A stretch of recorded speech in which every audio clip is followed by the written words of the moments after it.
I'm your host, Garden Price, and tonight is the 2026 Sheriff Debate. First, we want to thank everybody for being here tonight. First, we want to thank our candidates for writing. How about a big round of applause for our candidates?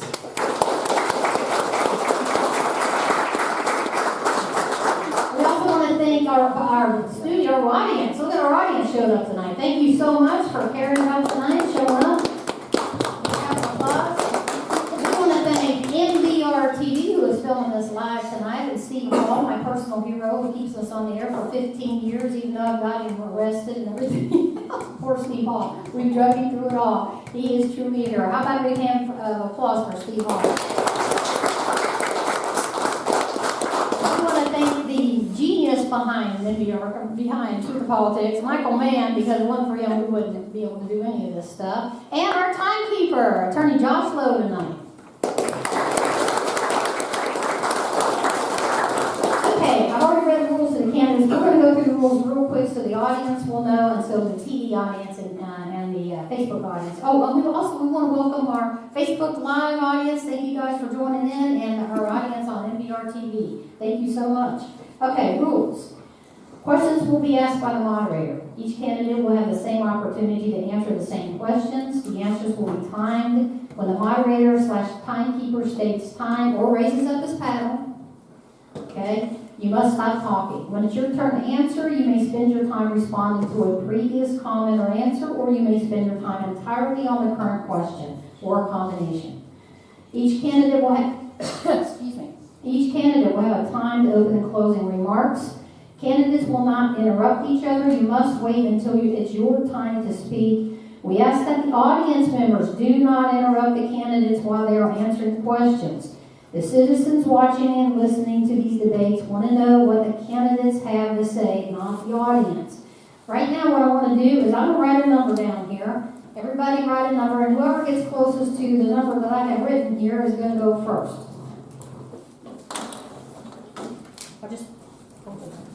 Should call it out. Okay. My number is lucky number 7. Who had 7? Anybody have 7? 10. I got 9. 5, 6. Who had 8? Someone had 8. Someone had 8? Okay. You have 6? Okay, so 6. So she gets good. Who has 6? Great. You have 6? Okay. You're going first then. And everybody gets a chance to answer the question. What we'll do is we're just starting with you, and then the next time she'll go first on the next question, and that way everybody gets to go first. But we got to start with somebody. So, okay, so the number, okay, we did that. Okay, first, this will be the first question, so to speak. 1 minute open. Every candidate will have a 1 minute opening. I'll pick up the mic, and again, try to talk into the mic to make sure, because the people on television, on Facebook, they want to hear you. Okay, ready? He's gonna, you'll start time when you start talking. 1 minute opening. Hello, I'm Greg Chaney, Republican candidate for McCreary County Sheriff. And I would like to earn your support and your trust to be your sheriff. Okay, next. Have somebody. Hello, I'm Brandon Kidd. I'm currently running for McCreary County Sheriff, and I'm a Republican. I appreciate all the support that I've had thus far, and I hope to be able to prove that I'm capable to be your sheriff.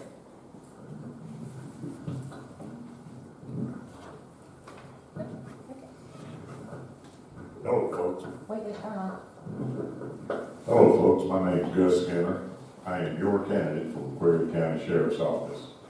One of my greatest accomplishments was accepting Jesus Christ as my Lord and Savior. When I look back on my 46 years of law enforcement, I'm honored to have had so many opportunities, not only to help spare lives, but also to leave a positive impact on so many others. I value both the past and present working relationships that I have with the state authorities and the county authorities. As we continue to fight the war against drugs, I have well over 40 years of experience in law enforcement. I have worked as a city and county police officer, served as a federal firefighter in Georgia before moving into the federal law enforcement with U.S. Forest Service. My time? 5 seconds. Thank you very much. That's in 5 minutes. Hello, thank you, Darlene, for putting this on. Thank all you guys for showing up. My name's Dustin Rodner. I'm the current Chief Deputy, McCreary County Sheriff's Office under Sheriff David Sampson. I've been the Chief Deputy for the past 3.5 years. In the past 3.5 years, we've made some major accomplishments at the Sheriff's Office. I've brought in over $100,000 worth of grants for new equipment, body armor, new duty weapons, also duty weapons that cover the court security, new tasers, introduced lethal into the courtrooms. I was raised here. I'm raising my family here. I want to be sheriff here so I can continue to raise my family here and everyone else can raise theirs here safely too.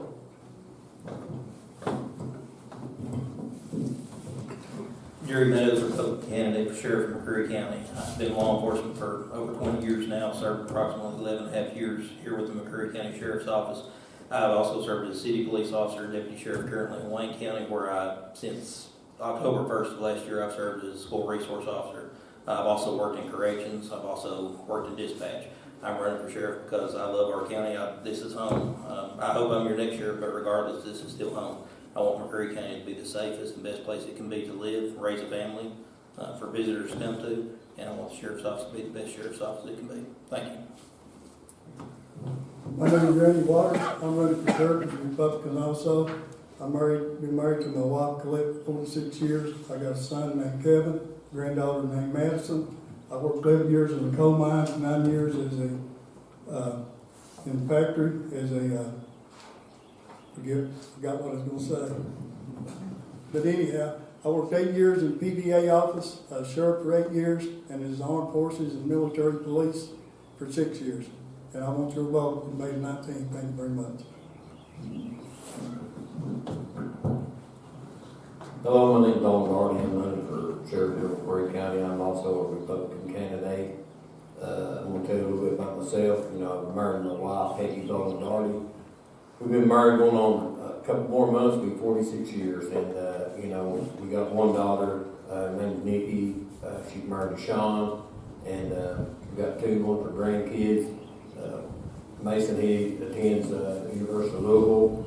He's in National Guard. He's also in the ROTC. I got a granddaughter at UKU. She's a real estate agent, and she's doing real good in that. And also, I worked at Tibbles Flooring or Armstrong Flooring for 25 years.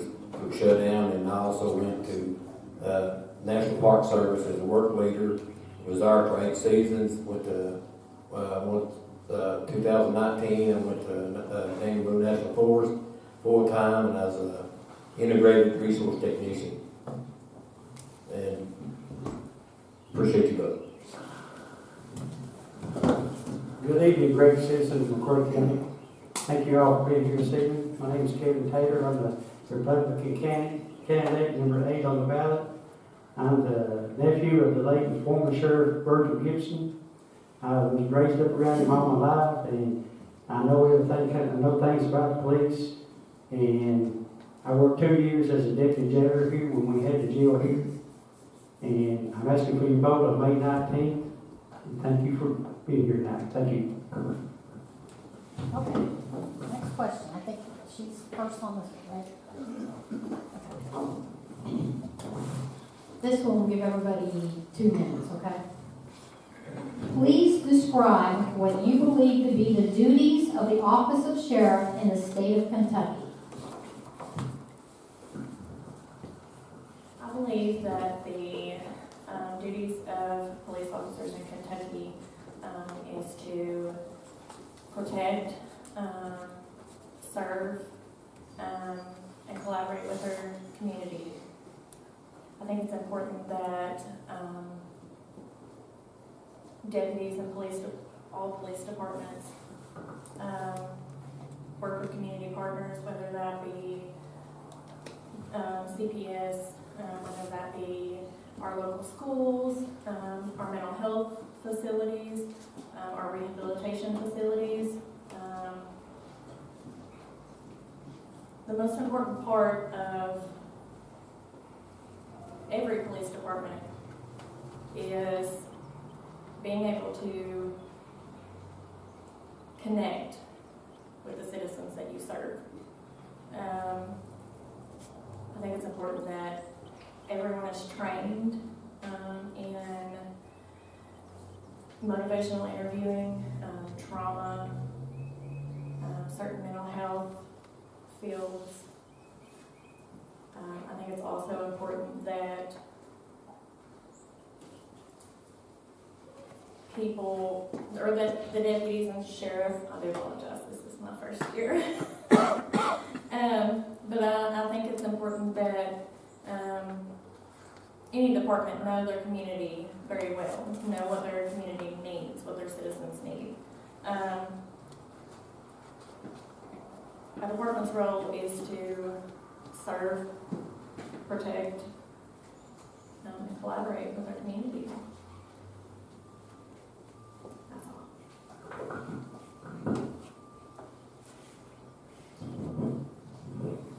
Well, first of all, the office of sheriff is to collect taxes, serve, process, and bail the courts.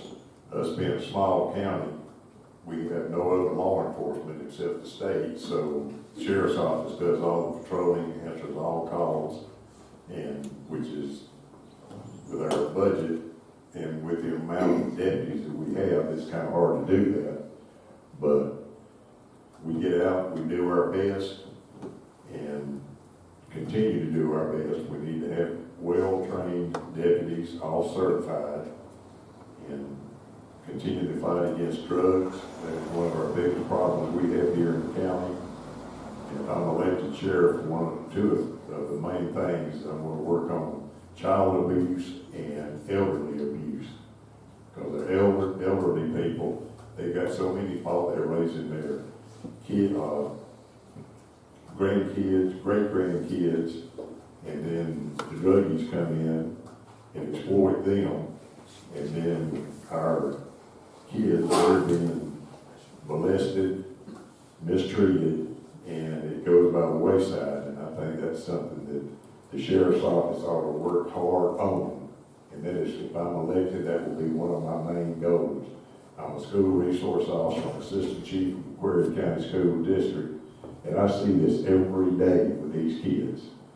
Every day.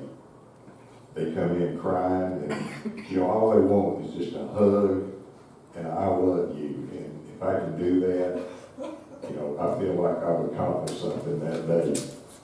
And I think that if elected sheriff, I will do my best. I'm going to make you two promises, that I'll be fair and honest in everything else that I do. I will try my best. Thank you very much. Oh, and also, I'm a Republican candidate also. What's the difference with sheriff's office? Please describe what you believe to be the duties of the office of sheriff in the state of Kentucky. So the duties of the office of the sheriff is to collect taxes, operate the courtroom, bail the courtroom, serve legal processes, and we do that and much more. Of course, we do all investigations, routine patrols, investigate all crimes, and this department has investigated all crimes, not just the small ones. We ain't passed them off. We've done the hard work. We've worked the hard cases. 2024, we worked 4 murder cases. Your local sheriff's office worked those cases. We didn't pass it off to another entity. We work well with those other entities, but your sheriff's office right now stands on their own 2 feet. We do the work, no matter how many long hours it takes.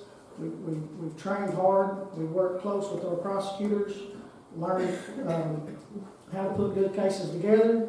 We worked on our evidence, got good evidence to hold up in court. We've learned to work with all these different entities, like the Child Advocacy Center.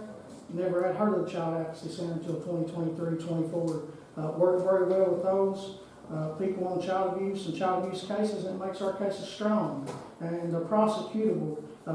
the county prosecutor and the state prosecutor, we work great with them, and we prosecute a lot of cases, and that's one of the jobs that we're here for, but it's not only that. The sheriff's department works for the people. We should earn the people's trust, and I think that's what we've done. And the community wants to trust their police, and that's, if I'm elected your sheriff, the community will be proud of the sheriff's office I can build from the foundation we've started, and we will have their trust. First of all, what the previous candidates said, that those are used the sheriff's office, collect taxes, pay the courts, our process, whether that be civil summons, emergency protective orders, criminal summons, arrest warrants, whatever that may be. It's also patrol highways, the back roads, the countryside, all of our county, investigate cases. And I will say this, child advocacy. I have no trouble saying that there, but y'all know what I'm talking about. They are a great resource. I've actually utilized them, and they're great at what they do. How they do it, I don't know, but they do, and they do a great job interviewing children. But it is earning community trust, and I feel like no matter what your reputation is coming into the job, you still have a certain degree of earning respect and trust. And I believe if I'm elected your sheriff, I can do that. I believe the sheriff's office, although it doesn't say it anywhere in KRS or the Constitution of Kentucky, the sheriff's office needs to be a part of the community. You need to get to know your people. You need to know what's going on, where it's going on. You need to listen to your people. Because as a law enforcement officer, I think any of us who've been in this business long enough, we've done some proactive case investigations, and we've done some things that that have definitely made a difference. But that being said, having that relationship with your public, your people, they give us so much information. Some cases we're able to solve, with things that we're able to uncover ourselves, but having that community is the greatest resource. But in McCreary County, the duties of the sheriff, every aspect of law enforcement, we're a small agency such as we are here, limited number of deputies. But I'm proud of the work that I did when I worked here, and I look forward to being your sheriff. Thank you. Again, I just, where I'm gonna say what the sheriff collects taxes, but I worked in the PDA office, and that kind of let me how the tax system worked in the sheriff's office. And the main thing in the sheriff's office, I feel that you protect and you serve, and you gotta treat people fairly, no matter race, color, or whatever. And being sheriff, I was sheriff for 8 years here in this county, and I feel that I've done a great job. I was the first sheriff to have 6 paid deputies. I said I'd give 110% of my time and ability as sheriff, and I've done that. We had 24/7 coverage, and I ask for your vote again for sheriff, May the 19th. Thank you very much. I just want to finish up on the opening statement. I was also constable here for 12 years, a District 3 constable. I was a board protection officer in the Forest Service, but also sheriff duties. Okay, it sounds just like being a VP up here, but also being a sheriff is collecting taxes and serving paperwork, serving subpoenas, investigating crimes. I mean, they do a lot, being available to courts, making sure juries safe, judges, witnesses. So, I mean, sheriff duties, I mean, it's a lot.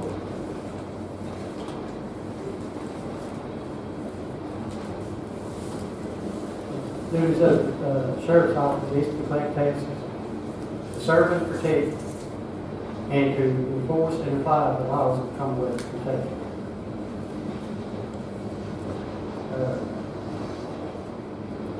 I will treat every individual with respect, honesty, and I'll be forthcoming on what I can to the public, anything that I do. Anything that's not an open investigation, that's not something I can't talk about, but other things we will address it. And also that I will treat all the individuals and citizens of McCreary County with fair and honesty and treat everybody the same. It don't matter what background you come from, where you live at, what kind of income you have, everybody deserves to be protected. You gotta be straight down the line, because you can't pick sides of what people want to do, what to. You gotta pick like an unbiased shirt to see both sides of the situation. No matter who it is, no matter what you people.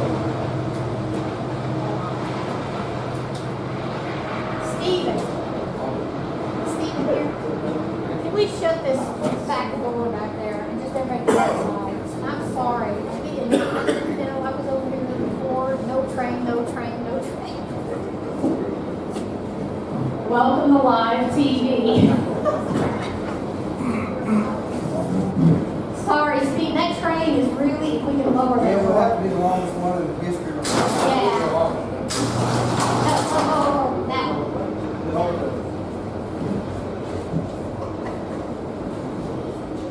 Law enforcement in a small town.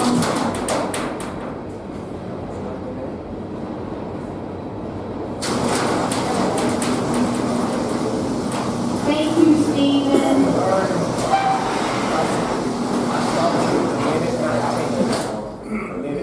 Thank you, Stephen. Okay. Take off again. And if I'm elected as a sheriff, I will not be a 9-to-5 sheriff. I will be working day and night. I have to have some sick every now and then. But I will be out patrolling the roads, making sure my deputies are doing the job that they need to be doing. And just serving the people of McCreary County the best I can do. Okay, let's see. She went first, so it's Gus's turn to go. Time to go first. Yes, am I right? Oh, yes, the next one. Sorry. Go ahead. Keep me straight, folks. Go ahead. Duty as a sheriff, like everybody said already, collecting taxes, bailiff court, keeping the peace. And it's also about working with the public, different organizations, working with them, working with your schools, getting to know about your school system, patrolling, making a presence, showing a police presence, throughout the county, patrolling the roads, gaining resources like state, federal, and learning who those people are and what they do, and utilizing those resources if needed. Sheriff's Department has a lot of roles, actually. And just kind of, with a small department like this, you just gotta take on the role of everything, your patrol, your investigation, and everything in law enforcement. All right, next question. I think Gus goes first. Okay, if you've had the good sense to read my book while no one's watching, this next question is a two-part question, and it was covered, this story was covered in my book, and it's been on state and federal news. I want to talk about the Doug Harless case. In London, Kentucky, London Police Department went out on the night before Christmas Eve, went to the wrong address, plain clothes, warrant or no warrant, we still don't know. Went to the wrong address, and an elderly man, 60-something years old, could have been me, could have been my husband. Pretty much 5 shots and he's gone. Body cameras were issued and not warranted. I just think that this is shocking and wrong in so many ways. And my questions are two-part. What, as sheriff, what can you do? And please be specific. What policies would you put in place that this never happens here in McCreary County? And what is your policy on body cameras? Well, first of all, like I said, I was sheriff here for 8 years. I also worked federal, which we serve search warrants. The first one more thing you do is make sure that you're going to the right address. You check that address, and you do a drive-by to make sure that's the right address. And then you go in and take care of business. But first of all, you gotta make sure that that is the right address. And as far as body cams, I believe in body cams that they should be worn. Sometimes they can hurt you, but most of the time they can help you. These devil cell phones out here, people only get one side of it, and then they turn around and crucify a police officer when he was justified in everything he did. So yes, I believe in body cams, and I believe in making sure that when you do a search warrant, that everything is covered. From drive-bys to, now you got drones that you have access to make sure you're going to the right address. Thank you.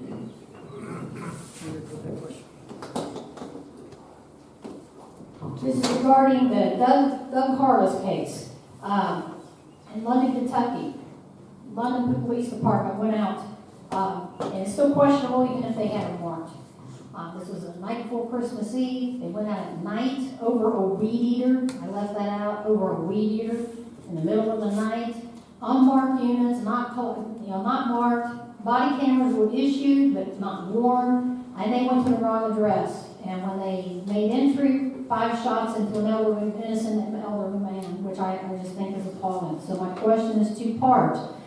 What will you do in McCreary County? Please be specific policies that this will never happen in McCreary County. And what is your policy going to be on body cameras? So we do have a new body camera system, state-of-the-art body camera system, about $20,000. I got a $10,000 grant from KCO, and then the fiscal court was gracious enough to pitch in the rest of the money for a cloud storage system. And the reason we pushed for that cloud storage system so much is for evidence, to keep that chain of evidence, to be able to get that to the courts, to be able to get that for open records. Any open records you want, come to the sheriff's office. If it's not a pending investigation, you're more than welcome to have that body camera footage if you request it. So we've done hundreds of search warrants since I've been the chief deputy. I don't recall one single search warrant that's went out that door that I've not read, I've not went over it, I've not looked at it. Any of my deputies wrote it, I've read every one of them before we've left. We cross-check always with the PDA website, sometimes with dispatch, or we just have somebody drive by and get a description of the vehicles. And that's another good thing about having good deputies. Most of our deputies know everywhere here. They know who lives there, they know what their house looks like, know what their address is, and if we don't, we gotta make sure. I promise you, if I'm sheriff of McCreary County, we're not gonna show up at their own house. There's also a lot of assessments you have to look at before you do a search warrant. Look at who you think's gonna be there, who's usually there, what risks are there, are they, for sure there's weapons there. And if that risk gets too high, then maybe you should think about the time you're going into that house, or maybe you should contact the SRT. It's a benefit that's there. They're there to help us. They're willing to come and help us. But executing a search warrant is one of the most serious actions law enforcement can take. And this sheriff's department's took it very serious, and we've served hundreds. And I don't ever think a mistake like that would happen. I know it's possible anywhere, but we double check everything, and we make sure we know what's happening, what kind of plan we're going to execute when we get there. Thank you. First of all, I've worn a body camera now for July 1st will make 10 years. I love my body cam. My policy will be anytime you're interacting with the public, the body camera needs to be turned on. Body cameras don't lie. It doesn't lie. When you can dock a camera, that footage uploads, and you can't alter that. It's there. It's there. Whatever happened, happened, and it's on video and audio if you record the property. So anytime interacting with the public, body cameras are a great tool. They're a great tool for a lot of reasons. One, if you've got an officer or deputy that's not doing things they shouldn't, or doing things they shouldn't be doing, that camera is going to tell you that if it's been activated as it should be. If they are in the right, it's going to tell you that. Even if they're not criminally in the wrong, if they've just done something wrong that you can correct, it's going to tell you that as well. It's going to tell the story. You know, if that results in prosecution of the law enforcement officer or anyone else, then it does fit theirs, and it does that as well. But they're great evidence for court. DUIs, for example. People fight DUIs hard. Nobody wants to lose their driver's license. They don't care that they drove drunk and endangered somebody's life or high and endangered somebody's life. They just don't want to lose their license. But when the body camera records it, that tells the tale. As far as making sure that doesn't happen, like's previously been said, you need to know where you're going. Double check the address. Verify when you get there, and the time of day for what you're doing, for the warrant you're serving. Drive by the house. Drive by the target location. Make sure it's the right place. Thank you.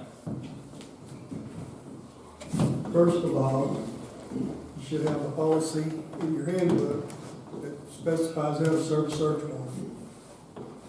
And, to go after a weed eater at 11:30 or 12 o'clock at night should never happen.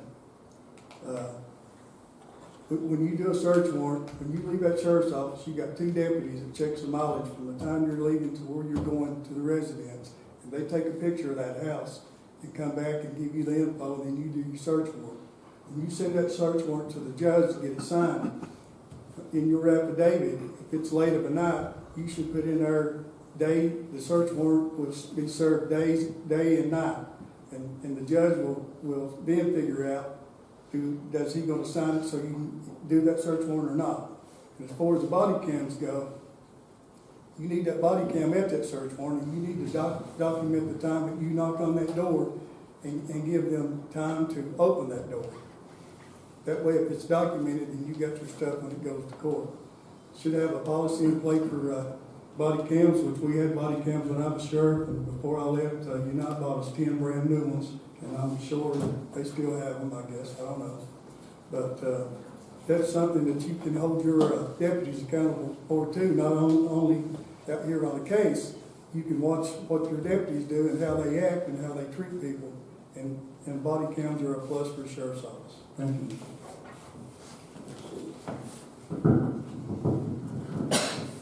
Well, I'm a firm believer in having body cams on. If we've got body cams where they need to be active when we get out and interact with the public. But also, when I was here at the constable, we went and went to a search warrant, me and a state trooper. We got in the vehicle, drove to the house, got the mileage there and the mileage back. We done the route going in and the route coming back that we was going to take. Also, we got the color of the house, the roof, the siding, the building outside. We documented everything like that. But you talk about the boy, the little kid, the man that got killed. They should have never been a search warrant issued for a misdemeanor, and then going out there at 12 o'clock for a week. That, if I was sheriff, I wouldn't do that. That was going to happen. And the person, if they do a search warrant, if the deputy's going to do the search warrant, he's going to be there. Not only that, the chief deputy, I want to know what's going on, but it should have never happened. A search warrant at 12 o'clock in the night.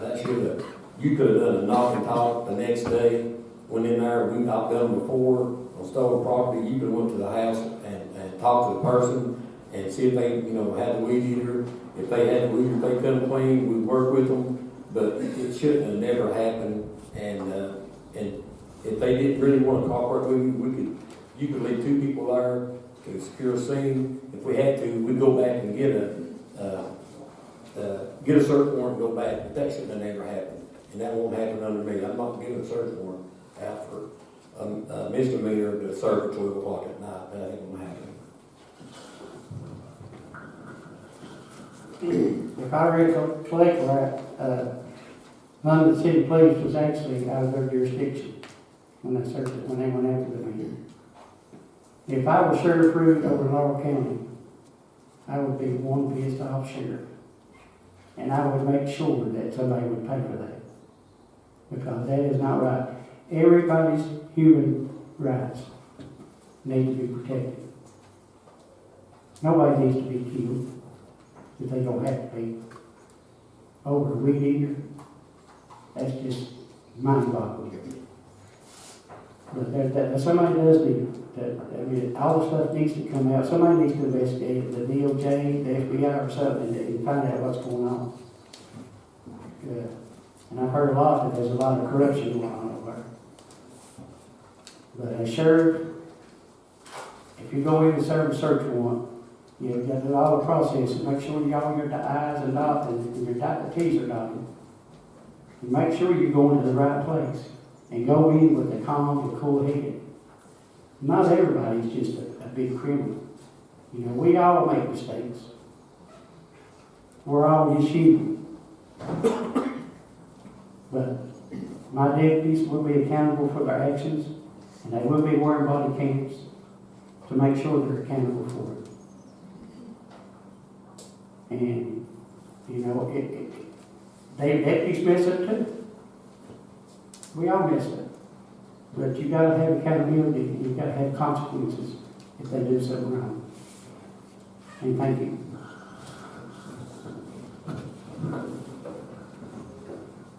I don't know the specifics of that case, so, just what I've heard and read, but I'm not gonna come to your house at midnight or whatever, and knock your door down for a weed eater. That's an issue that can be handled during the day, reasonable hours, do a knock and talk, just talk to them. And a lot of times you'll get it back up. Each search warrant is kind of unique in its own way, they're not all the same. You gotta verify that the person that you're looking for actually, they're gonna be there, they live there, it's their residence. Verify the address, make sure, and if permissible, drive by for a couple of days, monitor the house, keep eyes on it, that way you can tell who's coming and going. Is it gonna be just a knock on the door type warrant, is it gonna be a dynamic tactical entry, what are you gonna do? They're not all the same.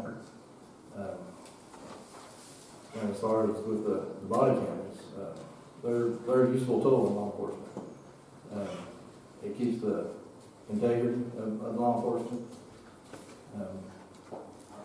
My policy on the cameras will be, wearing them at all times while on duty, and they will be turned on while you're interacting with the public. Thank you.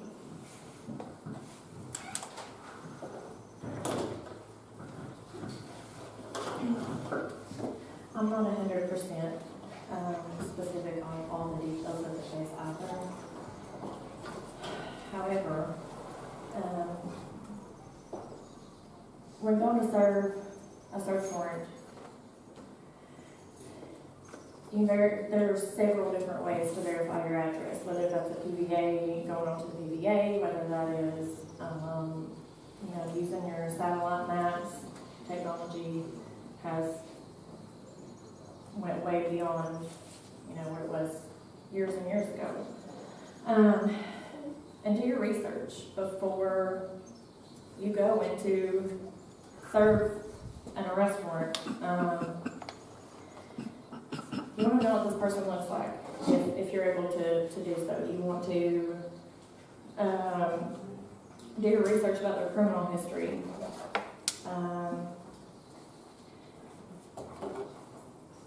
My policy on body cams would be, if you are not using the restroom, you're not taking a break, eating lunch, it should not be turned off.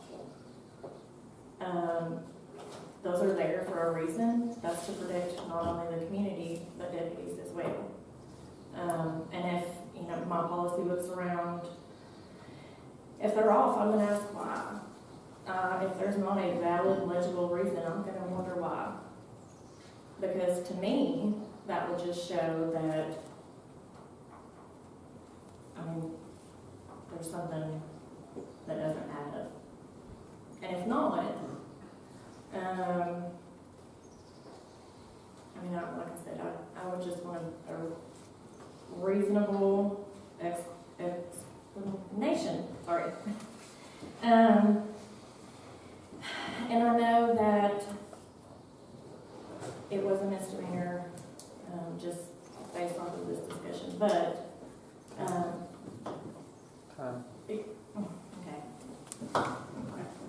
Okay, who goes first this time? Everybody answer that question, right? We gotta keep them straight, first question. Okay. Evidence rooms. Truth or Politics, our little Truth or Politics team, we have some folks up in Somerset, Pulaski County that are part of this team. We exposed a couple of years ago, it made statewide news, that the Pulaski County Sheriff's Department evidence room was abysmal, and I'm being kind. For like 6 years, evidence had been missing.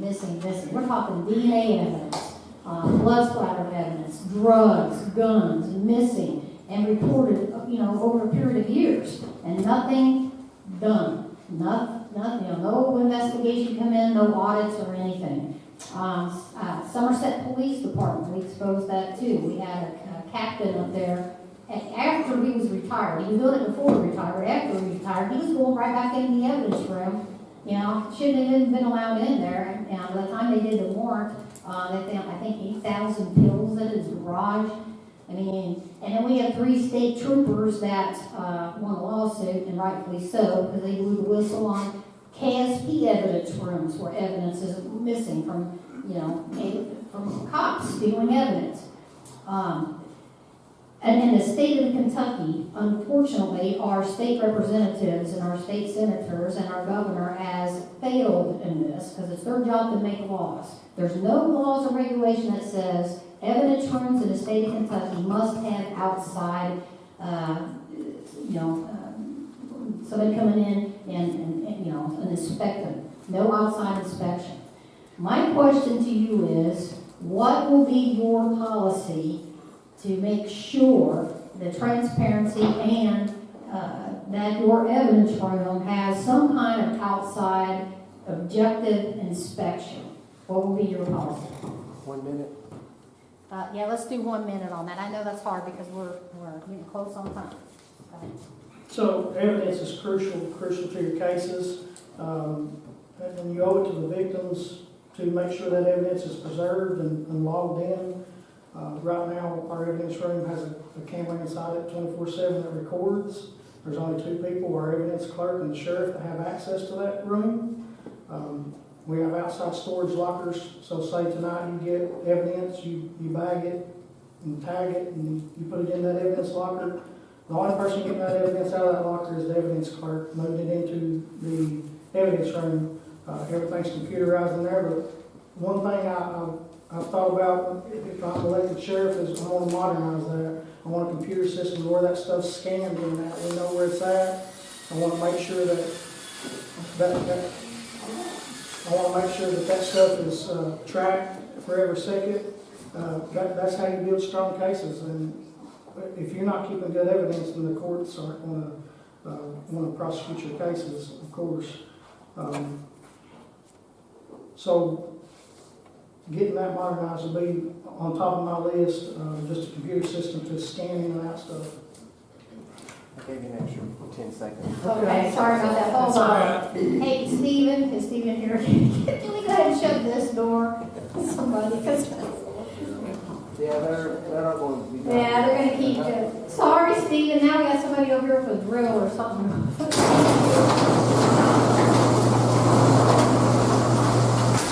This is gonna end up making. I'm telling you, this is gonna end up being good. He fixed the baby chair out of the kitchen. Oh my God. This will get national whatever. Welcome to small town debate. All right, here we go. Thank you, Steve. Thank you, guys. One thing about evidence is it's a vital part of the case. If you lose or misplace a piece of evidence and the defense attorney wants to see that evidence and you don't have it available or readily available, that could be the case. It's important to have a chain of custody. So basically, if a deputy sees his evidence right now, that evidence it's tracked. Right now it's tracked on a form, evidence recovery form. But like Mr. Ryder said a moment ago, scanning into a barcode. That technology is so. I'm not the most tech-savvy person on the planet, but even I can scan in on a barcode. It's a great tool. Evidence, when it's placed into the evidence room, it needs to be placed in a very specific place. However it's labeled, locker 1, locker 2, whatever that may be. That way it's trackable. As far as an outside agency, I don't know if the state police will do it, but I definitely, I'm going to go over it and myself, but thank you. When I won the sheriff's race, when I won the sheriff's race in 2015 and went into the sheriff's office, I opened one door and it was nothing but evidence through on the floor. So I moved the evidence room upstairs. I got lockers, had keys, myself and my chief deputies only had keys to the evidence room and the lockers. The lockers stayed open if there was nothing in them, the locks did. And you put your evidence in the lockers, you lock it. Chief deputy took it out, he locked it in the evidence room. We had bins in there, one through probably 30 or 40 with guns and the rest of the evidence. But I want to say this, not one time as I was sheriff did the court ever asked to see any evidence. But I also had, video camera in there that recorded 24/7. And the only one that could lock stuff out was the chief deputy when it went to, the lab in London. And Well, I also think if you got evidence room, you should have a camera on the evidence room to see who's coming in and out. I think the sheriff, you ought to either assign somebody to that evidence room, either be your chief deputy or be yourself. But also, when your deputies out here, they pull somebody over and they arrest somebody that got drugs, and instead of them hauling it around for 2 or 3 days before they even put it in the evidence room, we should have, I want a locker, 2 or 3 lockers out there. That way, when they arrest them, they do their documents and everything. They put the evidence in the locker room, and once they put it in there, they can't get back in there until the next day. The sheriff's office, the sheriff or the chief deputy comes in there, opens that up, and have another locker there too. If someone else, gets drugs and stuff, they need to use the locker. But once they put it in there and got the documents in there, they can't get back in until the sheriff opens the next day.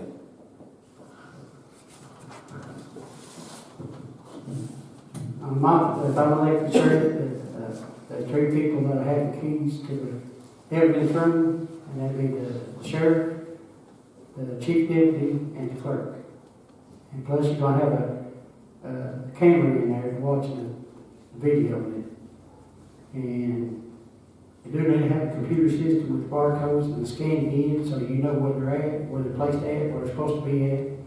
And I will be looking into the KSB or some auditor system coming in and auditing every so often to make sure that the evidence is there and where it's supposed to be at, and not misplaced or done or gone.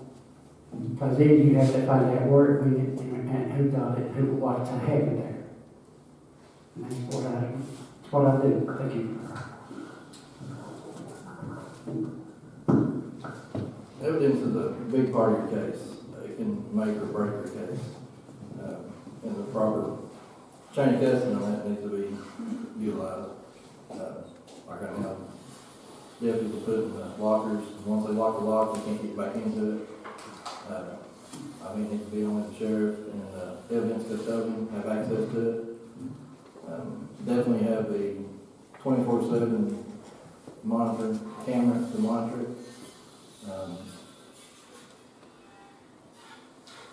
We need to, whenever deputy, one of the officers collects some evidence, it needs to be turned in by the end of the shift or beginning of the next shift at the police. I'd like to upgrade the technology where we can, instead of using everything on paper now, like chain of custody, you sign it out, sign it back in. I'd like to utilize a scanner system for that, so everything's recorded electronically.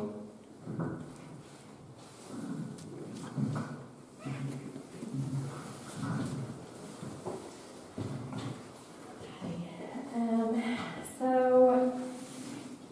I don't think there should be any keys.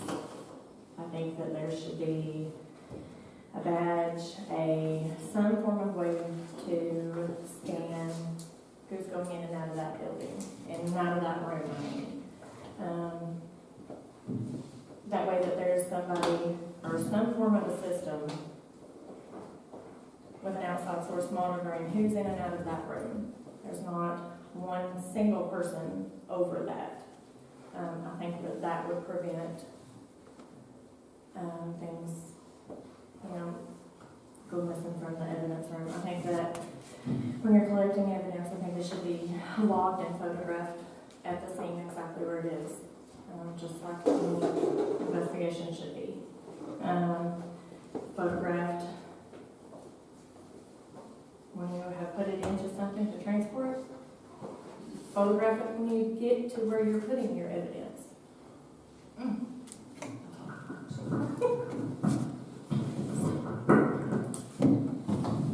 Well, with this question, it's already been answered. I believe that with Chief Wright, as he said, that you have 2 people that can get into the evidence room, be the sheriff and the custodian, evidence custodian. Everything should be logged in by the deputy, and and then put in a safe or a locker, and then the next day, the sheriff or the custodian goes in, retrieves it, logs it, sticks it in the evidence room, and it's labeled where it went, and like I say, no one else would have access to get into that evidence room. Everybody answered that question, right? So who's first this time?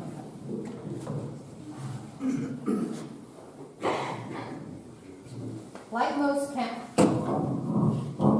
do it again. Like most counties, we clearly have a drug problem in our county. What is your plan or policies as sheriff to address this issue, and please be specific 1 minute. Plan to have proactive patrols, deputies out patrolling. Right now I know that we do have proactive patrols. Again, want to continue that. Want to be involved in those proactive patrols myself.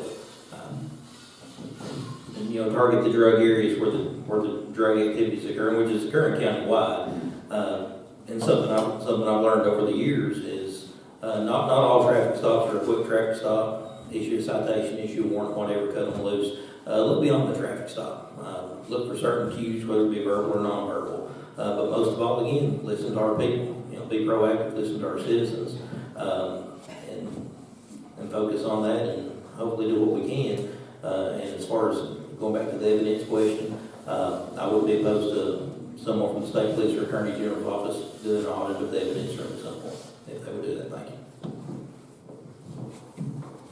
As far as drugs, the biggest thing you gotta do is make a relationship with your citizens, get information of who's selling drugs, and that's pretty easy to figure out, because you always got somebody telling you, this is doing that, and that is doing this, and when you arrest somebody under the influence or something, I always want to make a deal to try to get out of trouble myself. And I worked hard on drugs when I was sheriff. We took over 800 something cases to the grand jury. We served many search warrants, and we worked many hours. And there was never a search warrant that went out of my office that I wasn't on that call. Thank you.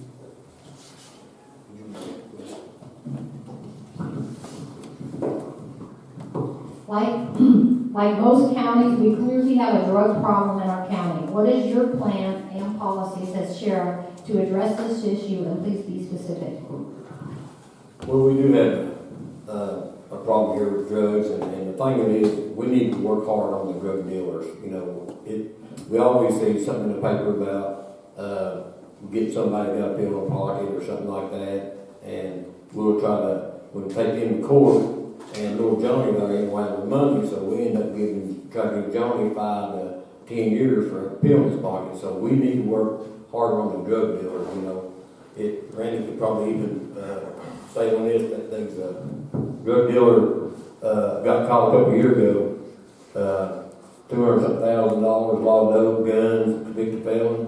My understanding, he got 10 years and served.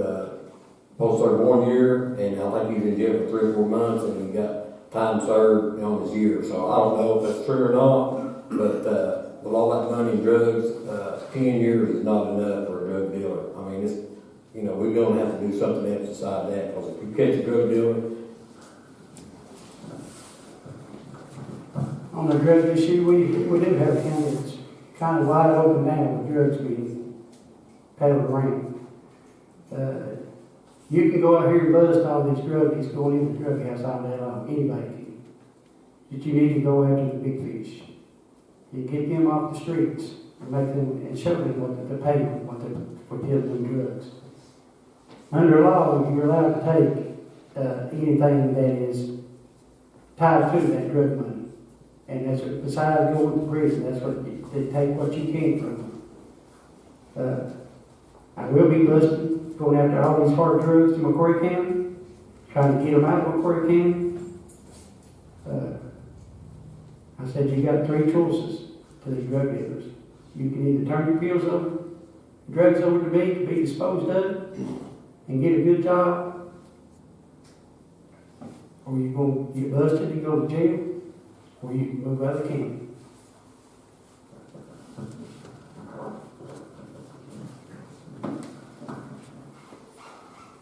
drugs is obviously a problem in our county.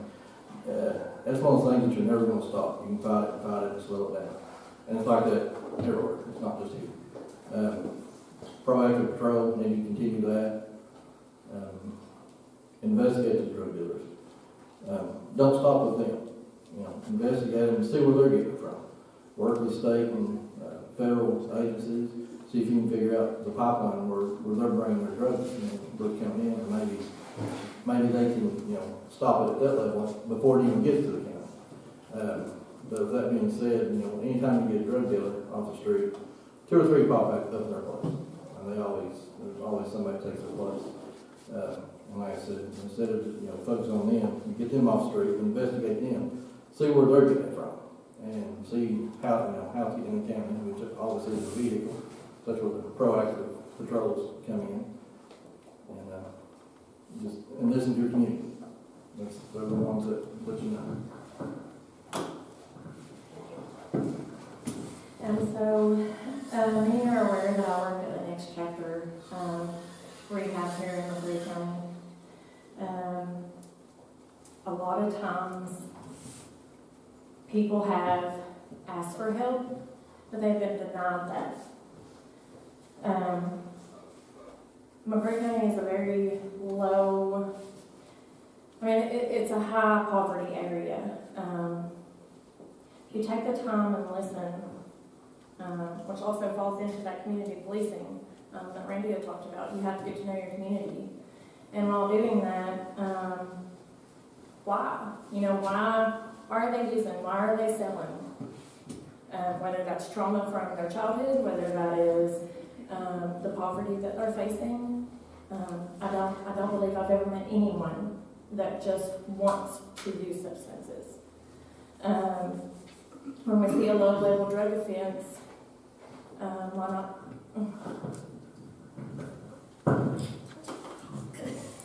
Sorry. Well, first and foremost, if I'm elected to the sheriff, I'm going to reestablish the relationships that we had with federal agencies. The federal agencies on these drugs, where on the state charge you may get 10% of your time. With federal, you go 85% of your time. There's still guys getting out now that I put in when I was sheriff. And, and like the rest of them said, you need to have a rapport with your community, find out where these different drug dealers are. You can pop a drug user every day, but until you turn around and find what their source is, you find the head of that snake and you cut it off, that's when we start doing something with drugs. And that's going to be my goal that I'm electing you next year. Thank you. So drugs are a big problem in McCreary County. They're a big problem everywhere. We worked hard on the drugs. And the guy Mr. Doherty was talking about, he hasn't sold drugs since David Sampson's been sheriff because he's not been out of jail. He got out and we put him back. And if we know you're selling drugs now, you're not going to be, we worked very hard on them. We've implemented 2 K9 units, full K9 units. They've got all the equipment they need to operate. They're out here every shift. They don't go get them when they need them. And it's been a big blessing to the sheriff's office. And I'll continue to build on those things to stop the drugs and get to the dealers. And I'm in court every single week. I never miss a court date. Nobody that's ever been caught with a possession has went to jail. You get probation, you get offered help every time. And I'm down there every Thursday. I know how it works. I know what goes on. People are offered help. Help's here, and I'm all for it.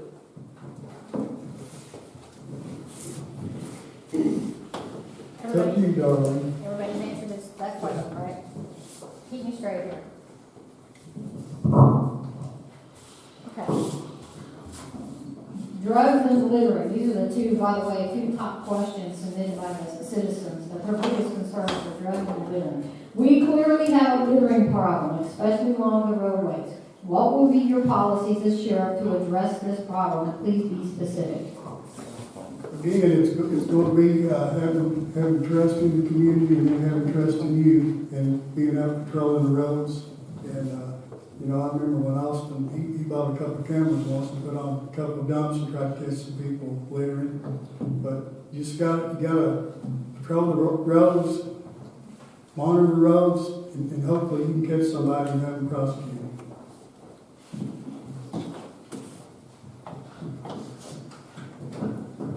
Well, like I say also, you gotta, as a law enforcement officer, you gotta be on the road, you gotta be, active, trying to, you know, just see people if they throw litter out. And, also if you get the citizens to participate in it, if they see somebody throwing out litter, maybe call 911 and, get the tag number and go down and investigate it. But, you know, it's just, you know, if you catch somebody, you know, I know Austin, he deals with all that, when you catch them there. But I think they need to be a little bit stiffer penalties. Maybe I don't know what the fine is, but also maybe find a little bit more money, and then still make them get out here and pick up, litter on the roadsides. My policy on the garbage being thrown out and everything is, my deputies and myself will be proactive in it and go, be searching the dump sites and trying to get somebody's address and their name that's being, the stuff that's being dumped there. If not, we try to put cameras up and what monitor it or hide out there to see who's dumping it out. But they do need to be stiffer penalties, and they do need to be either have to clean it up or pay to have somebody clean it up. They shouldn't just have to pay fine. They should have to be made to clean it up. Better than what it was before they started. Thank you. Again, as we're proactive, patrolling comes in. Officers, they observe somebody throwing a bottle out, piece of paper or whatever, pull them over and run a citation for it, issue a citation. I think the fines are anywhere from $250 to $1,000, something like that. And if I'm not mistaken, I think 75% of that money comes back to the county for litter. And never see anybody just, you know, observe. If you find a dump site somewhere, help the judge's office to investigate that and assist them with what they do as well. Randy mentioned cameras. Austin put cameras up one time. That's a good tool to use. If you find a dump site, put some cameras on it, see if you can catch the person doing it, or whoever else. And if you have to, you can go through and see if you can find names or whatever in the garbage.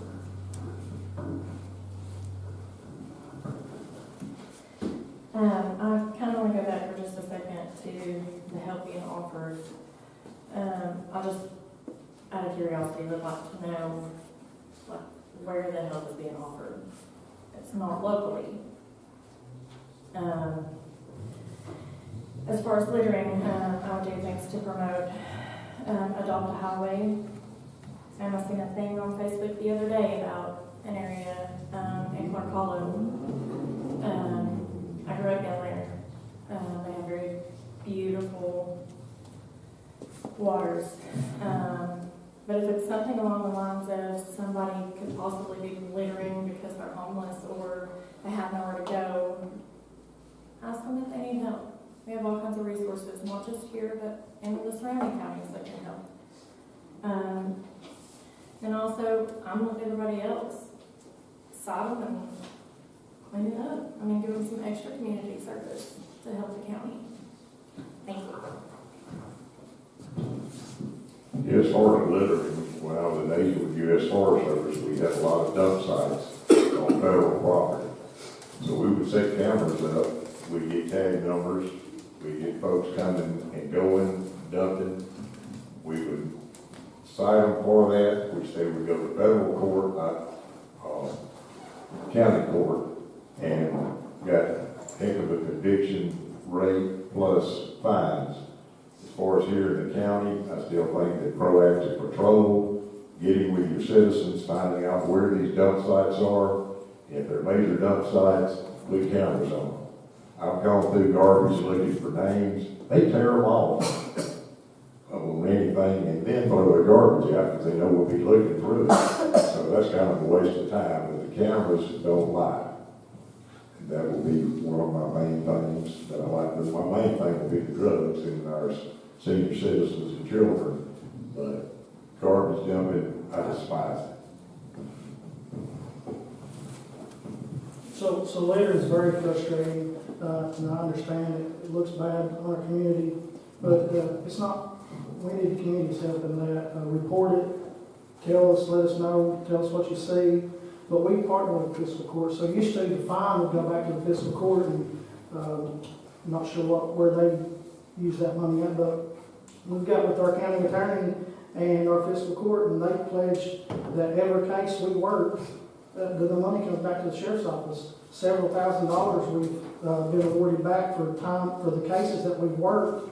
So now, you know, if Mr. McKinney's not working it, then it gets passed to us, and we work those cases, and it's really benefited the sheriff's office, and those cases are getting worked, and we'll continue to do that. And it's a good partnership between us.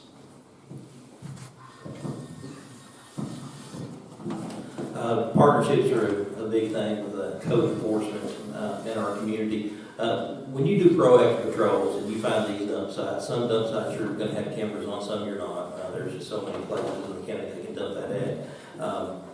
I can tell you that, you know, those investigations, you can follow up with that investigation. Sometimes you won't find a name. Sometimes you'll go through some terrible trash, baby diapers and everything else. But you can follow up with that. There's cases where you have witnesses, they'll see a vehicle, they may not get you a plate, and they may get you a plate, but they'll get you certain identifiers on that vehicle, and you can follow up. But proactive patrols, deal with it when you see it, and follow up on your cases. And in a lot of these places where littering goes on, there's other criminal activity, whether it be drug activity or whatever. So littering is a beautiful county. Like to keep it clean. Has everybody answered that? Okay, next question. Okay, who goes first? Who's not, okay. Thanks for keeping me straight here. Okay, this one's up there too. I think the top ones from the community concerns were drugs, trash, and this one, dogs. We also have a very irresponsible pet owner whose dog problem here in the county. Is there anything that what will be your policies or anything the sheriff department can do? What will be your policies, and please be specific? Well, I'll go about just what we can do, but I know that the sheriff's office takes a lot of complaints about dogs. We got a dog warden or a catcher, and we got a code enforcement. He could probably even go out and do the dog thing too, but I don't know, it's just, people being responsible for their own dogs, keep them on the leash, and I don't know, it's just a problem, a non-normal problem, and I don't know, it's just, they just need to, once they get the dogs called, they need to do something with them. They just don't need to just keep holding them, overloading the dog pound. The dog problem is a big problem here in the county where, a lot of people just let their dogs run. They think they can, just let them run and do what they want to. But, we do have laws on dogs, and a lot of us will work with dog catcher, Greg Smith, on helping him with his duties. And, we got such a big problem that the parents are just overwhelmed. And we just need to find somewhere to do something with, to help relieve the stress and the pressure on getting these dogs and these animals. They do need to get the parent, if the individuals can't take care of the dogs, then they just need to take the dogs away from them. You might be able to give them a warning, and then the next time you have to just take the dog. And that's it, thank you.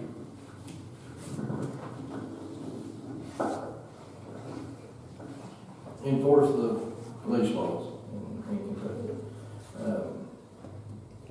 A lot of the dog problem are stray dogs that just run about everywhere.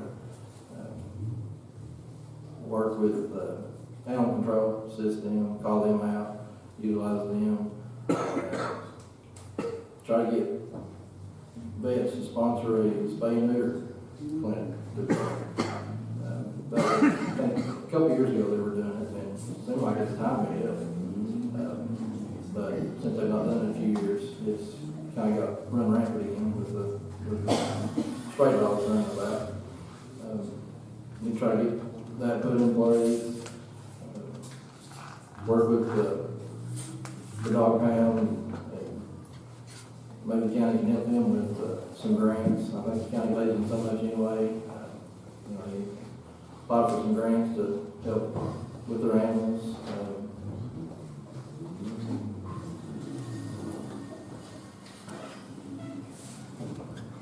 If I'm not mistaken, straight dogs to help take care of them, yes. Sorry. I was just referring to Greg. He has several dogs that he's taken in and taken care of his own self. I think it's important to partner with animal shelters, help them host adoption drives, help them to fundraise for their spay and neuter clinic. I know that the sheriff's department is busy. I know that 1,000%, but just help the community. If someone's bitten, attacked, if it's due to pure negligence, I mean, somebody needs to be charged. Medical bills are expensive. If somebody was hurt in that process, I mean, it's a shame.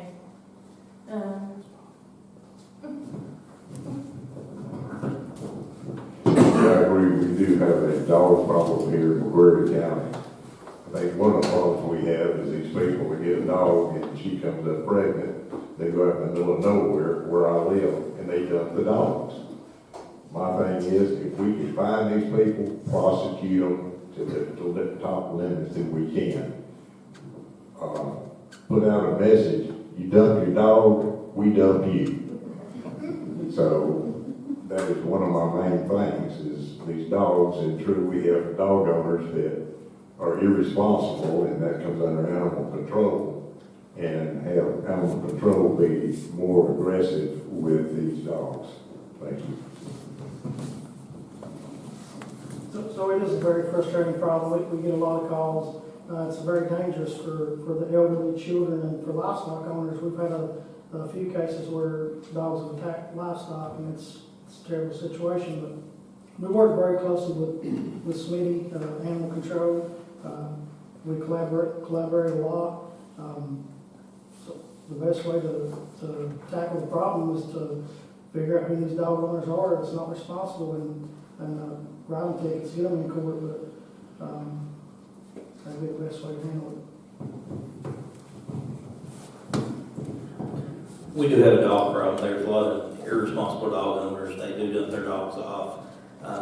One charge that can be used is harboring a vicious animal. If you own a dog and your dog attacks someone, that's on you. Dogs are going to do what they're going to do. It's your responsibility as an owner. And we would charge that when appropriate. Now, you break into somebody's house, a dog eats you up, oh well, you shouldn't have broken into their house. But if a dog attacks someone and you as an owner were negligent in that, careless, reckless, then harboring a vicious animal would be an appropriate charge. Plan on continuing to work with animal control, respond to these complaints, do what we can. And unfortunately, if there's a dog that's too vicious, we have to do what we have to do. We may have to put it down. There are animal rescue places in 2013-14.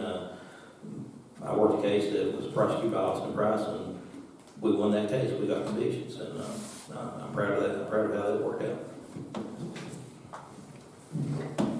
I think most of the dogs are stray dogs that just run wild. But I think the sheriff, judge, the magistrate,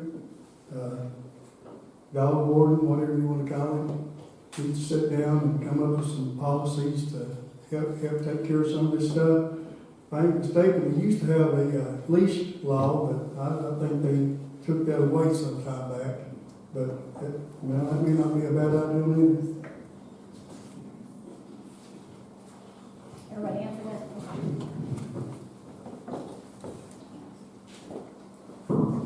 Okay, transparency. What would you do as sheriff to make your office become more transparent to the public? And please be specific. If I was elected sheriff in my office, I would have, first thing, I would have an open door policy. That anybody wants to know anything. And as far as transparency, I would like to have a community involvement, that we could have a community meeting once a month and talk about the things that we're accomplishing and the things that need to be accomplished. As long as the citizens show up, that we can do that every month. And we'd be proactive out in the community, try to make the community, having the community involved and talking with the community and showing that you give the community, the citizens of McCreary County, respect they deserve. And get them back on to the trust of the law and the police in our county.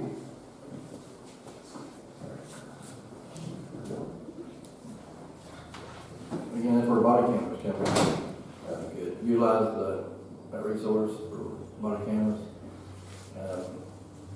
Interact with the public, open door policy, officers out talking to the public, getting to know everybody, working with the schools, just going out and working with different organizations and communities that earn their trust. And there's always the open record request. We can do that through the sheriff's office. Just work with people, talk with people, earn their trust. Have open door policy, and utilize the body cameras.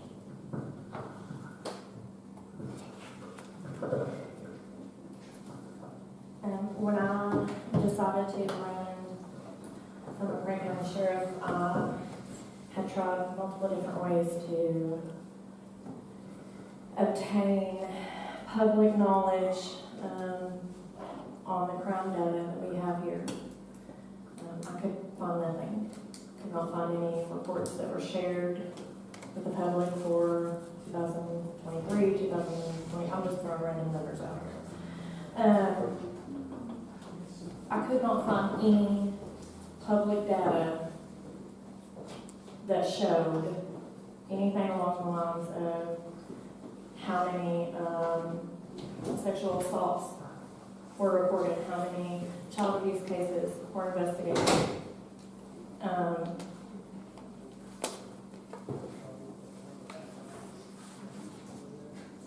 I think that's very important. When there's a high-profile case, I understand.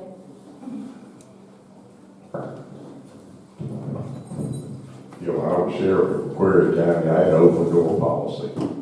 I had people come in, they just need somebody to talk to, somebody to pray with them. We did that.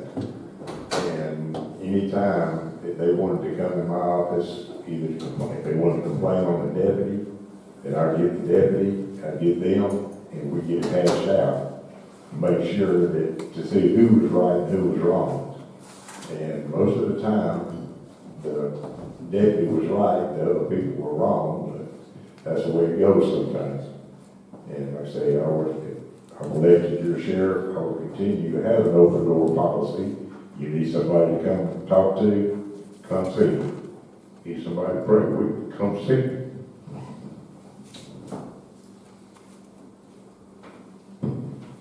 Transparency is essential to public trust. Sheriff's Department works for the people. Have no reason to not let them know what's going on, when it's going on, or what's going on. It's one of the big reasons I pushed for the grant for the body cameras. Everything's recorded. We got clear policy and procedures. The deputies follow it to the T.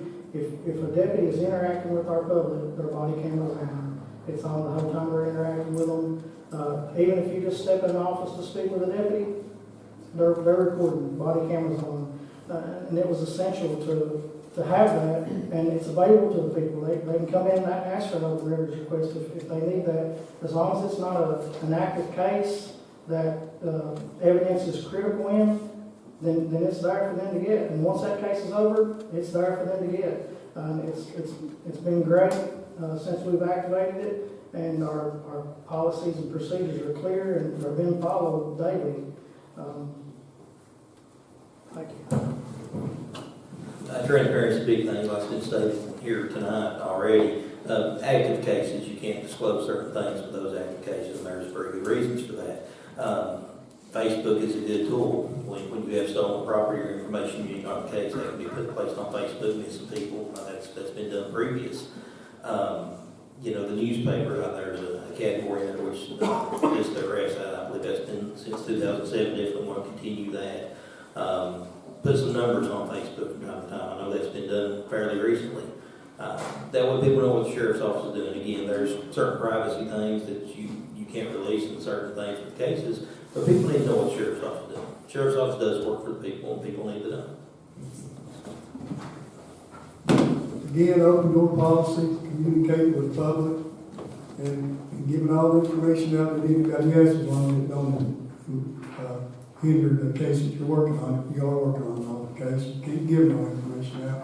But also, there are certain people in the county you can tell a few things and everybody will know it.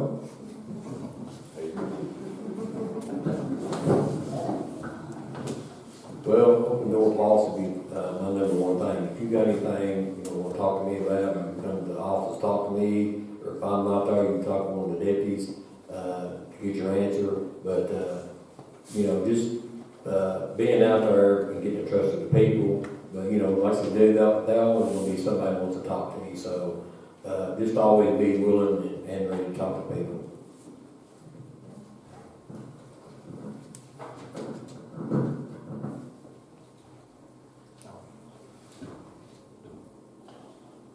Everybody answer that? Transparency? Okay. Keep me straight, guys. Okay. Like most counties, we clearly have a domestic violence problem in our county. And this is another high on the citizens' questions that was sent to me. Domestic violence problem in our county. What is your plan, policies, and procedures as sheriff to address this issue, and please be specific? 1 minute. Domestic violence is a very serious issue. Once it starts, it doesn't ever end. Each time it gets worse and worse.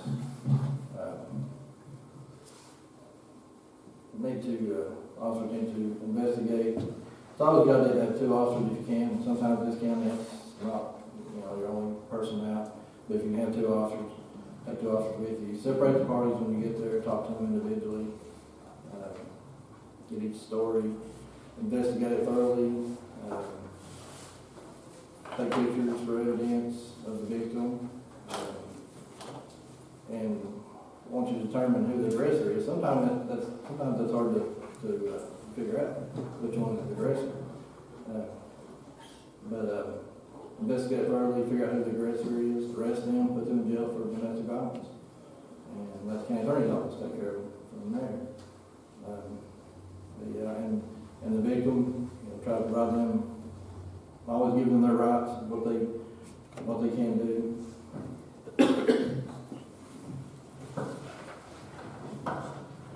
I was a survivor of domestic violence. I have lived through that. I think it's important that deputies and as well as the sheriff have the training and trauma, how to speak to victims of domestic violence. That is extremely important. Men and women both who have been in situations of domestic violence, they're not always forthcoming with information. It takes a certain kind of person to talk to them so that they will be honest.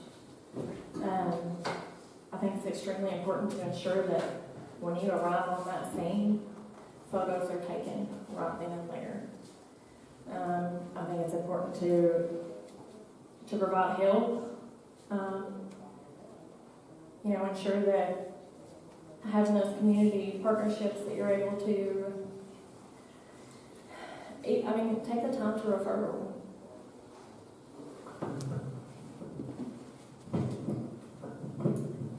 Well, statistics show that at least victims will be victimized at least 7 times, whether it's in a marriage, girlfriend, boyfriend. You've got to get with these people. You've got to talk with them. Well, first of all, you separate when you go to a house. You talk to each individual, figure out which one is the aggressor, and then you take it from there.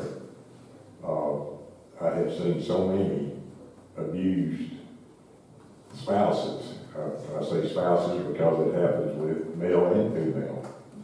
So my thing is to figure out who it is and prosecute that person and find the other spouse help that they truly need and someone they can truly talk to that will help them with their situation. Thank you. So domestic violence calls are one of the most dangerous calls a police officer can answer.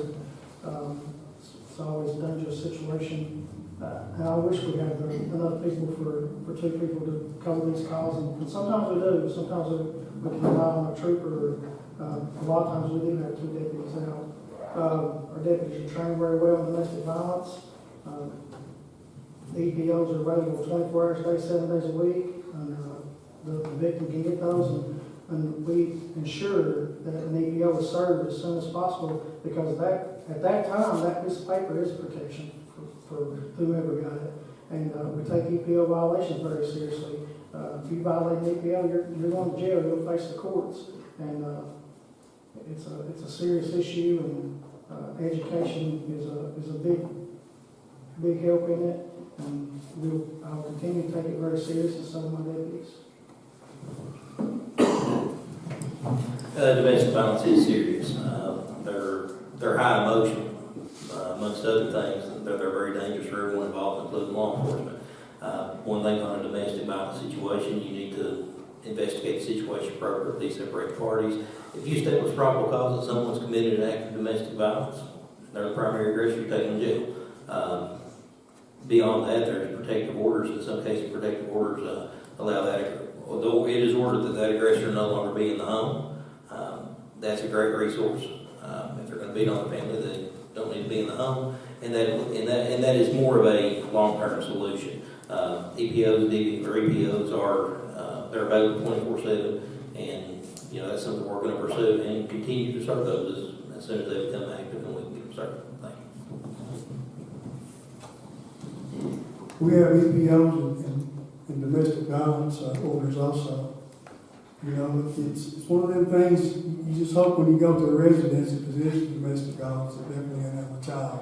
But if you make an arrest, you need to take the person to jail and try to get the other party to go get an EPO and hopefully get the things under control until they get in front of the judge.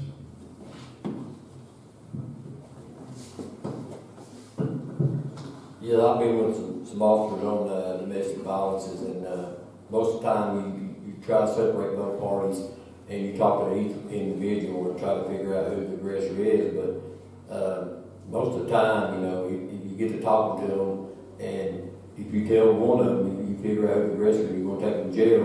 The other one don't want you to take them to jail. So most of the time, we'll just say, listen, can you separate tonight? And we'll refer to the county attorney if they want to prosecute or do anything. And also, if I send them to a county attorney, I will document it, what went on and everything, so to give to him, so when he goes, he won't be left out in the blind or not know what's going on.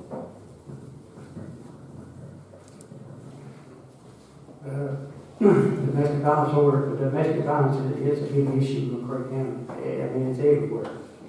And my plan would be that a deputy not have to go by himself. If I don't go with them, then maybe we can get the constables to go, one of the constables in their district to go with them. And then you find out who the aggressor is, who the victim is, and then get that person. There's resources, get them help. And you can start EPOs, the DPOs and stuff, but give them help. There's resources out there to help these victims out there to get them away from that situation. Thank you. Everybody answered that one? Darlene, also, I wanted to say that a special deputy isn't supposed to answer domestic violence by itself. Okay, wait to your turn. Okay. And this will be the last question, and you can answer. something was left out of previous question, we're gonna give you 2 minutes for this. So you can, talk about a previous question, you felt you want get a little more answer. Also, what we hope you do too is tell us why you want this job and why you're the best qualified. So this is your closing argument, 2 minutes, and who goes first this time? She goes, okay. And 2 minutes. 2 minutes is not enough for me, Darlene. So I want to kind of refer back to the domestic violence real quick. We haven't had any talk really about child abuse. I think in domestic violence situations, when deputies receive calls, or it's even just referred through the court, I'm pretty certain that Kentucky has a law where those domestic violence cases, whether they have children or do not have children, they're to go from the clerk's office to CPS and refer, so that CPS can screen that, so that they have it under eyes to help investigate that matter as well. I worked in CPS for 4 years, and during that time, I've seen a lot, which I can't, go in detail, but during that time, that was my number one reason for filling the calling to run for sheriff here in my hometown. Children struggle through more than we could possibly understand and more than we could possibly know. It does not matter how many eyes or how many people are involved in children's lives. Things are very easily hidden. I'm a mother myself, and I want to be sheriff so that I can show that children can be protected. These crimes can be prevented with raising awareness for child abuse, for substance misuse, for domestic violence. Just let me prove that. Let me prove that I will do our county right.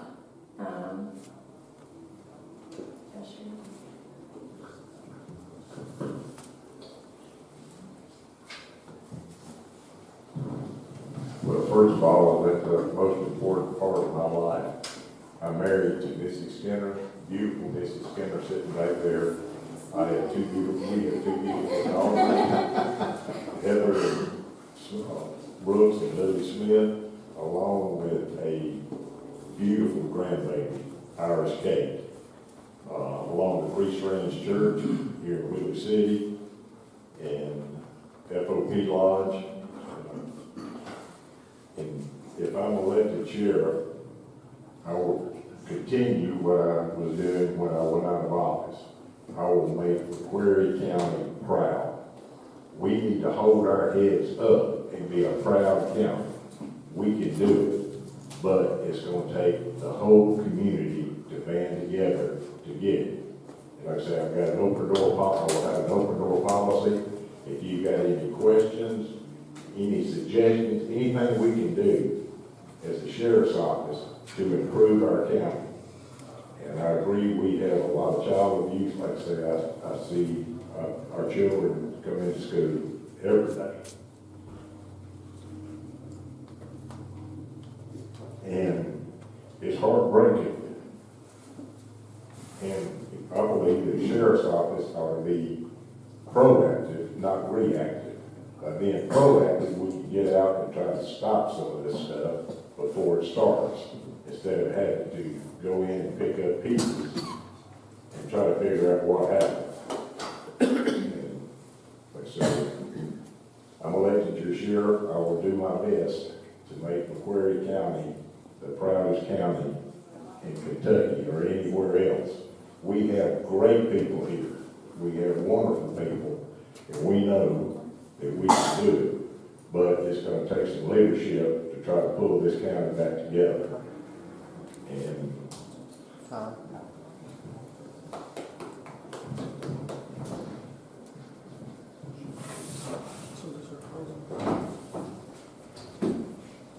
Okay, so I want to be sheriff because I've been in this law enforcement for over a decade, I'm a certified police officer, graduated from DLCJT. I've been your chief deputy for the past three and a half years. And like I said earlier, I've built a strong foundation. I think we've built a strong foundation for our sheriff's department. Brought in over $100,000 worth of grants. We've got some of the best equipment and vehicles that we've ever had, in my opinion, and in many other people's opinion. We've got 2 active K9 units. We're moving ahead.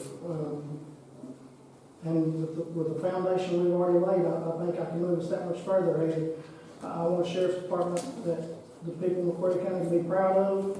I want a sheriff's department that people know when they call at 2 a.m., somebody that knows what they're doing is going to show up knocking on your door. Somebody that you know when you call, you're going to trust whoever comes knocking on your door, and you're going to trust that they know what they're doing and that they're going to do the best job, and you're going to get the service that you deserve. We work for the people of McCreary County, and that's the people we need to be answering to. And if you want a professional sheriff's department that you can trust, then I appreciate your vote on May 19th. And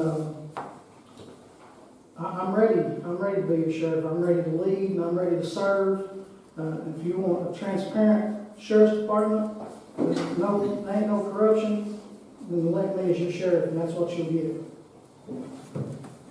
I want to be your sheriff because McCreary County is my home. I'm a law enforcement officer, not much of a politician, but I'm a law enforcement officer. I've been a police officer, deputy sheriff for over 20 years now. Proud of what I've done. I've had a great time doing this. I want to continue to have a great time doing this, but I want to do it here in McCreary County. I want a sheriff's office that works for the people, that's transparent, that when you call, we're going to show up. It's a big county. We may not always get there in 5 minutes, but we're going to show up. I plan on being a working sheriff. When I say working sheriff, that means administrative duties in addition to working the road. Pulling patrol shifts as well. Responding to the day-to-day calls, whether it be loud music or whatever. And that includes making arrests, issuing citations in some cases, serving summonses. I want to work alongside my deputies, and I want the best sheriff's office we can have. That's what I want more than anything for the sheriff's office. And I hope that's with me as your sheriff. If not, that's what I still want, but I hope it's with me. For working on a sheriff, I'm asking for your vote. Jerry Meadows, Republican candidate for McCreary County Sheriff, never gone about. Thank you. I served as your sheriff for 8 years, 2015 to 2023. We worked hard on the drug problem. We worked hard on investigations and executed search warrants. We took 18 people in federal penitentiary for selling large amounts of methamphetamines for a total of 168 years. I was a working sheriff, and I bring true experience from McCreary County Sheriff's Office. Working in the coal mines, when I went into work of the evening, I went 900 something foot underground, 12 miles back in the mountain. I wonder sometimes if I was coming home that day. When I was a plant manager over in Monticello, I learned how to treat people with dignity and respect and honesty. When I worked in the PDA office, I learned how to take care of the taxes in the sheriff's office and in the armed forces. I learned how to lead. I learned how to lead by example. And I bring common sense, integrity, transparency, and accountability to the sheriff's office. And I want to do that again, May the 19th. I want your vote for sheriff. Elect a sheriff that you can trust and count on. Thank you very much. God bless, and in God we trust.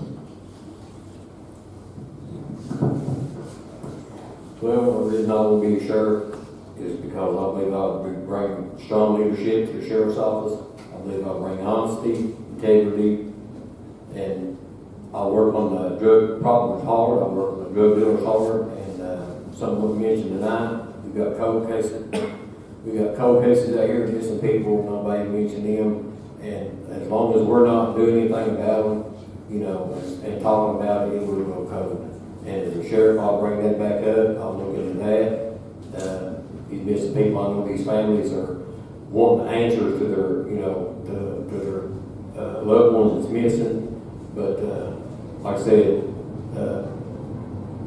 if I'm elected sheriff, I'll bring honesty and integrity back to the sheriff's office. Now, we'll see the citizens if they want to, if they're still satisfied with the current administration, or if they want to go back in time, that's up to them. If you want to see change in this and things done different, vote Don Darby, Sheriff, McCreary County. I want to be sheriff of McCreary County is I want to bring back the sheriff's office to the county of McCreary. I want to give the people the trust that they deserve. I want community involvement, people helping my office clean up this county.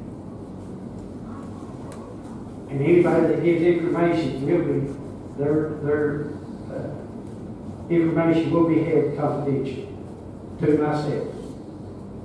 And if it's one that I can trust, till I can trust them, then it's always going to be to me. These cold cases, I will work and look at these missing people that's been missing because the people, their families, they need closure. I will work hard every day to make this better, a county a better place, to make it a safer and stronger county. And it's not about us or about me. It's about what we're going to leave our kids in the future. If we keep going down the same road and we're going down the same road, our kids ain't got no life ahead of them. Our kids need a safer place, a safer county that they can feel they can grow with and deserve to be in. Thank you, and God bless you all.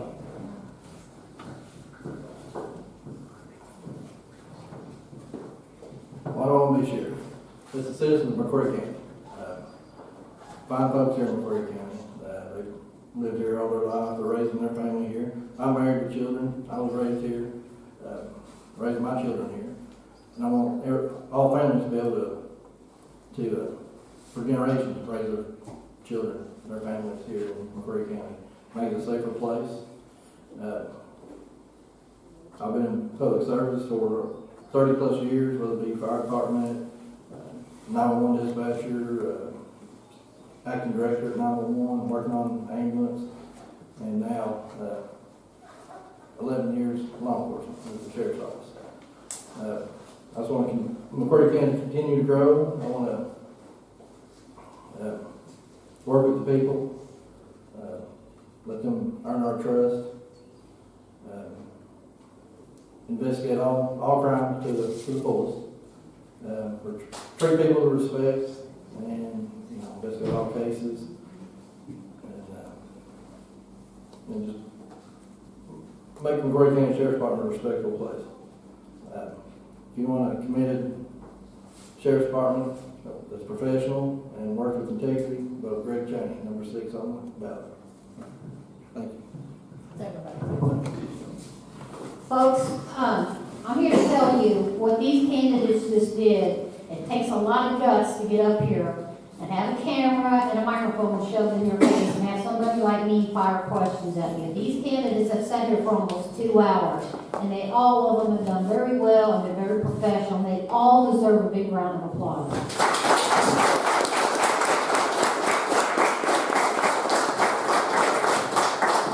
I want to thank my timekeeper who with his paddle, the little red and yellow paddle, I was so proud of his paddle. How about a big round of applause for Josh?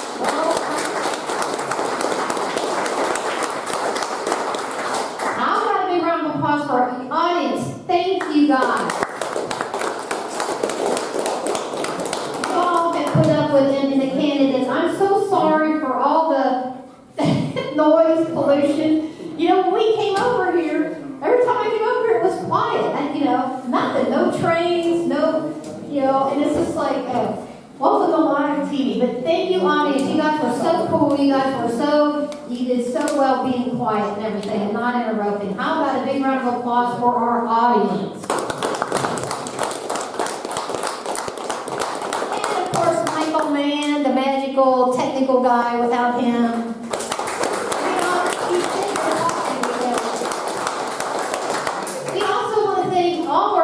on NBR TV. Thank you, Steve Hall, for having us on every Monday night and for 15 years sticking with us. And we want to thank all of our viewers and listeners on Facebook. And also, this will air again live on YouTube. I think I'll have it up by tomorrow. And the YouTube version, for some reason, is always, I think it's a better camera or something. It's not live. It's not live, but it's okay. But it'll play again on YouTube tomorrow. We have a little owl and music and everything, so it's pretty cool. But anyway, thank you all. We'll have another debate next Monday. I forget which one it is. I think it's magistrates. What time we show up for that? at the same time, these same things. But anyways, everybody, big round of applause for these candidates for sitting here for 2 hours.